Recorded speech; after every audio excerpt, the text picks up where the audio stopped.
Assalamu alaikum, welcome to my channel. Please subscribe my channel for latest videos. आज हमारा topic है network virtualisation. Network virtualisation क्या होती है? नेटवर्क वर्चुअलाइजेशन के अंदर आपके पास जो छोटे छोटे फिजिकल नेटवर्क्स होते हैं, लैन के भी आगे जो फिजिकल नेटवर्क्स हैं, उनको ग्रुप करके एक बड़ा या एक सिंगल नेटवर्क के तौर पर, इंडिपेंडेंट नेटवर्क, मल्टीपल नेटवर्क के तौर पे हम उनको यूज़ करते हैं। इसको हम कहते हैं वर्चुअल नेटवर्क्स। अब इसके अंदर एक और भी इसकी डेफिनेशन है जिसमें वो बता रहे हैं आपको कि आपके पास जितने भी अवेलेबल रिसोर्सेज हैं नेटवर्क के, उन सब को कंबाइन करना एक ऐसे मेथड के साथ जिसमें आपके पास जो अवेलेबल बिग बैंडविड्थ है उसको छोटे छोटे चैनल्स के अंदर स्प्लिट कर देना नेटवर्क वर्चुअलाइजेशन कहलाता है। और जितने भी उसके पार्ट्स हैं, चैनल्स हैं, वो सब इंडिपेंडेंट हैं एक दूसरे के, किसी पे रिलाई नहीं कर रहे, उनको असाइन किया जा सकता है, रीअसाइन भी किया जा सकता है। इसके अंदर आपको वो बताया जा रहा है कि आपका जो सर्वर है या जो डिवाइस है, रियल टाइम में वो उसके ऊपर आपके पास नेटवर्किंग की जाती है कि वर्चुअल इन्वायरमेंट के जरिए। इसके अंदर आपके पास कह रहा है कि वर्चुअलाइजेशन के अंदर आपके जो नेटवर्क की सेपरेशन की जाती है वो एक बहुत कॉम्प्लेक्स मेथड है।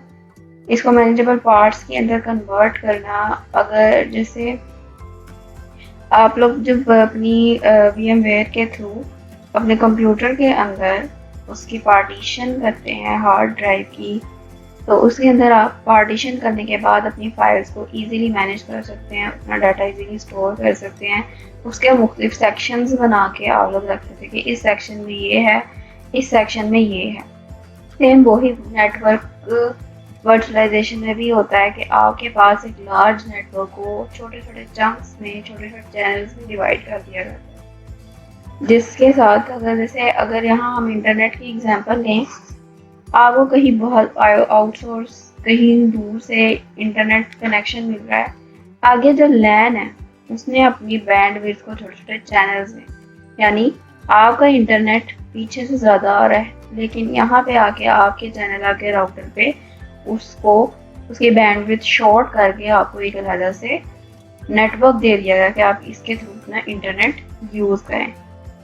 देन इसके बाद आपके पास ये डायग्राम शो कर रही है कि आपके पास ये एक बहुत बड़ा एक IP नेटवर्क क्लाउड है, उसके साथ आपके पास वर्चुअल स्विचेस लगे हुए हैं जिन्होंने आगे आपके IP नेटवर्क क्लाउड को मुख्तलिफ चैनल्स के अंदर डिवाइड करना है। इसके बाद आपके पास कुछ टूल्स आ जाते हैं नेटवर्क वर्चुअलाइजेशन के। सेम वही के आपके पास ऑपरेटिंग सिस्टम होगा जिसके ऊपर आप अपना हाइपरवाइजर इंस्टॉल करेंगे और उसके अंदर अपनी जो है वर्चुअलाइजेशन को क्रिएट करेंगे। इसमें वो कह रहा है कि जो ऑपरेटिंग सिस्टम जो है वो नेटवर्क वर्चुअलाइजेशन की फंक्शनैलिटी को कंट्रोल करता है, और इसमें आपके पास जितने भी आपके ऑपरेटिंग सिस्टम में गिवन एप्लीकेशन के अंदर अपनी प्रोसेस को एग्जीक्यूट करता है। इसके बाद आपके पास जो भी आप सिंपल सेट ऑफ इंस्ट्रक्शंस आप उसको देंगे, आप वो सारे के सारे टास्क अपने वर्चुअल ऑपरेटिंग सिस्टम के पास कर सकते हैं, उसके ऊपर अपने सारे एग्जीक्यूशन, अपनी इनपुट वगैरह दे सकते हैं।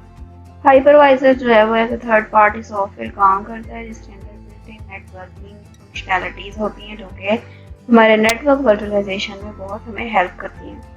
हाइपरवाइजर सेम वही यहाँ बताया जा रहा है कि वर्चुअल स्विचेस और कॉन्फ़िगरेशन बनाने के लिए इस्तेमाल होता है। इस थर्ड पार्टी सॉफ्टवेयर को हम अपने हाइपरवाइजर के अंदर इंस्टॉल करते हैं और ये रिप्लेस कर देता है हमारे नेटिव नेटवर्किंग फंक्शनैलिटी को हाइपरवाइजर के साथ। मतलब आपका एक वर्चुअल नेटवर्क क्रिएट हो जाता है आपके हाइपरवाइजर के अंदर। इसके बाद आपके पास कुछ फंक्शंस आ जाते हैं वर्चुअलाइजेशन के, नेटवर्क वर्चुअलाइजेशन। इसमें वो कह रहा है कि आपके पास जो डिफरेंट नोड्स होती हैं आपके नेटवर्क की, उनकी फंक्शनल ग्रुपिंग कर देता है वर्चुअल नेटवर्क के अंदर। उसके बाद इसमें वो आपकी जो वर्चुअल नेटवर्क है ये आपको इनेबल करता है कि आप अपने नेटवर्क रिसोर्सेज को दूसरे नेटवर्क्स के साथ शेयर कर सकें। इसके बाद जो नोड्स के दरमियान कम्युनिकेशन होती है नेटवर्क वर्चुअल नेटवर्क में, वो आप विदाउट राउटिंग भी कर सकते हैं। राउटिंग फ्रेम्स की इतनी नीड नहीं होती, आप नोड्स की कम्युनिकेशन करा सकते हैं अपने वर्चुअल नेटवर्क के अंदर। उसके बाद आपके पास जो है वो ट्रैफिक जो है उसकी मैनेजमेंट करता है। मतलब अगर जो आपकी ट्रैफिक बहुत ज़्यादा इंक्रीज कर दे, उन सारी चीज़ों पे रेस्ट्रिक्शंस लगा देते हैं ताकि एट अ टाइम बहुत ज़्यादा ट्रैफिक आपके नेटवर्क के ऊपर ना आ जाए। एक टाइम लिमिट में जितनी ट्रैफिक चाहिए उतनी आए, उसके बाद कोई एंटर नहीं हो पाएगा। इसके बाद वो कह रहा है कि जो वर्चुअल नेटवर्क के दरमियान कम्युनिकेशन होती है ये एनफोर्सली उसके दरमियान राउट करवा दे, चाहे आप कहीं फिजिकल से ले रहे हैं या नहीं, लेकिन एनफोर्स उसके ऊपर आपकी राउटिंग हो जाएगी। नेटवर्क वर्चुअलाइजेशन के अंदर जो डाटा सेंटर्स हैं उसमें आपके पास फिजिकल नेटवर्क्स आ जाते हैं और वीएम नेटवर्क्स। अब फिजिकल नेटवर्क्स में कौन कौन से आपके पास कुछ adapters, switches, bridges, routers, repeaters होते हैं, हब्स होते हैं। जो आप लोग अगर आप देखें कहीं बाहर जो आपके घर में राउटर लगे हुए हैं, कुछ रिपीटर्स होते हैं आपके नेटवर्क के अंदर। आपकी जितनी भी डाटा है उसको इंक्रीज, उसकी एम्पलीट्यूड वगैरह इंक्रीज करने के बाद जो ब्रिज वगैरह लगे होते हैं लॉन्ग इंटरनेट कनेक्शंस और कम्युनिकेशन के लिए, उन सारों की बात की जा रही है यहाँ पे। ये इन फिजिकल नेटवर्क्स के अंदर आ जाते हैं। उसके बाद आपके पास जो फिजिकल सर्वर होते हैं आपके हाइपरवाइजर के ऊपर रन कर रहे हैं, वो सब जो है वो आपके फिजिकल डिवाइसेस के दरमियान कनेक्टिविटी इंश्योर करते हैं कि आपके फिजिकल डिवाइसेस के अंदर जो कम्युनिकेशन हो रही है उधर आपके कनेक्शन आ रहा है या नहीं। आगे physical server, user, computer, storage system, जितने भी क्लाइंट और सर्वर्स हैं उनके दरमियान जो कनेक्टिविटी है वो है या नहीं, उनको इंश्योर करता है। उसके बाद जो वीएम नेटवर्क्स आ जाते हैं, वीएम नेटवर्क्स में आपके पास वर्चुअल स्विचेस होते हैं और कुछ हाइपरवाइजर्स, कर्नल होते हैं जो आपको कनेक्टिविटी प्रोवाइड करते हैं।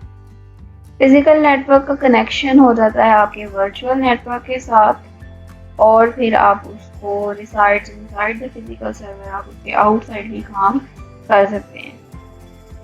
अब ये कुछ आपके पास आ रहा है कि आपका एक फिजिकल नेटवर्क है, एक सर्वर है, उसके साथ जो स्टोरेज अरे लगी हुई है, क्लाइंट है जिसने अपना काम करना है। आगे उस फिजिकल ने अपने कुछ वीएम नेटवर्क्स बना लिए, कुछ क्रिएट कर लिए जिसके अंदर कर्नल लगा दिया गया है, हाइपरवाइजर कर्नल, जो कि आगे मुख्तलिफ वीएम वेयर्स बना रहा है, मशीन्स क्रिएट कर रहा है जिसके थ्रू आपका नेटवर्क छोटे छोटे चंक्स में डिवाइड होके आपके इंटरनेट की और आपकी जितनी भी कम्युनिकेशन होनी है उसकी स्पीड अप करता है, उसको एक्यूरेट करता है। इसके बाद कुछ एडवांटेजेस आ गए हैं। सबसे पहले क्या है कि इम्प्रूव्स मैनेजेबिलिटी, आपका जितना भी काम है वो मैनेज्ड फॉर्म में होगा। आप अपने नोड्स, जो आपके नेटवर्क के नोड्स हैं, उनको ग्रुप और रीग्रुप कर सकते हैं वेरी इजीली। इनकी मैनेजमेंट आपके लिए बहुत इजी हो जाती है वर्चुअल नेटवर्क्स को यूज़ करते हुए। अब आपके पास जितनी भी वर्चुअल मशीन्स हैं उसके अंदर जो उसकी कॉन्फ़िगरेशंस हैं वो आपको अलाउ करती हैं कि आप अपना काम जो एक सेंट्रलाइज्ड वे में कर सकें। आपको एक management centralised management work station provide कर दिया जाता है जिसके थ्रू आप अपने सॉफ्टवेयर को है वो मैनेज कर सकते हैं, अपनी नेटवर्किंग को मैनेज कर सकते हैं। उसके बाद रिड्यूस कर देता है कैपेक्स, यानी आपके पास जितने भी सेपरेट फिजिकल नेटवर्क्स हैं उसके ऊपर जितनी भी आपकी मुख्तलिफ नोड्स की ग्रुपिंग हो रही है, उसकी जितनी भी रिक्वायरमेंट्स हैं, उन सब चीज़ों को रिड्यूस करके आपके लिए एक ईजी प्लेटफॉर्म क्रिएट करता है जैसे जिसमें आपको मुश्किल ना हो कि नेटवर्किंग काम किस तरह कर रही है और आप अपनी फिजिकल नेटवर्क से बिल्कुल सेपरेटली होकर काम कर सकते हैं। इसके बाद उसकी यूटिलाइजेशन में भी इम्प्रूवमेंट आती है, यानी कि आप जो भी अपना सेम फिजिकल नेटवर्क का डाटा है, जो भी चीज़ें आप अपने वर्चुअल मशीन की शेयर करना चाहते हैं अपने फिजिकल नेटवर्क के अंदर, वो आपके इन जो भी रिसोर्सेज हैं जो जिसके थ्रू आप अपनी शेयरिंग करेंगे उनकी यूटिलाइजेशन को भी इन्हेंस करता है। इसके बाद आपके जो नेटवर्क है उसकी इन परफॉर्मेंस को भी इन्हेंस करता है। नेटवर्क ब्रॉडकास्ट इज रिस्ट्रिक्टेड यानी कि आपकी जो ब्रॉडकास्ट होनी होती है वो रेस्ट्रिक्ट कर देता है कि इतने एरिया तक उसकी ब्रॉडकास्ट हो आपके नेटवर्क की। और जो वर्चुअल मशीन्स इस टास्क को परफॉर्म कर रही होती हैं उनकी जो काम करने का तरीका है वो भी इम्प्रूव होता है। इसके बाद इसकी सिक्योरिटी भी होती है, यानी कि आपकी जो वर्चुअल मशीन है वो आपके सेंसिटिव डाटा को आइसोलेट कर देती है, इनकैप्सुलेट कर देती है कि वो आपके दूसरे वीएम के साथ शेयर ना हो जाए। और आपके डिफरेंट नोड्स को भी ये रेस्ट्रिक्ट कर देती है कि वो कहीं दूसरे वर्चुअल मशीन को एक्सेस ना दें। तो इस तरह से नेटवर्क वर्चुअलाइजेशन जो है वो आपको सिक्योरिटी भी प्रोवाइड करती है, परफॉर्मेंस भी इंक्रीज करती है, यूटिलाइजेशन भी इम्प्रूव करती है और कैपेक्स को भी रिड्यूस कर देती है और मैनेजेबिलिटी भी बहुत इम्प्रूव वे में होती है। तो इसके बाद आपके कुछ इसके डिसएडवांटेजेस हैं, यानी कि आपको इसके अंदर जो है इंफॉर्मेशन टेक्नोलॉजी की जो मैनेजमेंट है वो बहुत ज़्यादा इसमें ज़रूरी होती है आपके लिए। यानी अगर आप उसके बाद वो कह रहे हैं कि आपका जो क्लाउड एक इन्वायरमेंट है, इंटीग्रेटेड हाइब्रिड इन्वायरमेंट है, उसके अंदर आपके पास जो फिजिकल डिवाइसेस हैं उन दोनों का आपस में लिंक मौजूद होना आपके वर्चुअल इन्वायरमेंट के अंदर बहुत ज़रूरी होता है। तो अगर ये दोनों में से कोई चीज़ नहीं होगी तो सारी सी बात आप उसमें वर्चुअलाइजेशन नहीं कर सकेंगे। कॉम्प्लेक्सिटी बहुत ज़्यादा होती है, आपके लिए काम करना आसान नहीं होता है, इसकी जो कॉस्ट है वो भी ज़्यादा होती है और जो आपको सीखने की इसमें चीज़ें बहुत ज़्यादा होती हैं कि आपको पहले बहुत ज़्यादा सीखना पड़ता है उसके बारे में। जितना ज़्यादा आप सीखेंगे उतना ज़्यादा आप उसमें कर सकते हैं ईजीली, मतलब उसके अंदर आप उसको लर्न नहीं कर सकते, इसके लिए आपको बहुत ज़्यादा जो है स्टडी की ज़रूरत पड़ती है। तो हमारा नेटवर्क वर्चुअलाइजेशन का टॉपिक यहीं ख़त्म होता है। तो नेक्स्ट जो है इसके बाद हम पढ़ेंगे इसके अंदर स्टोरेज वर्चुअलाइजेशन।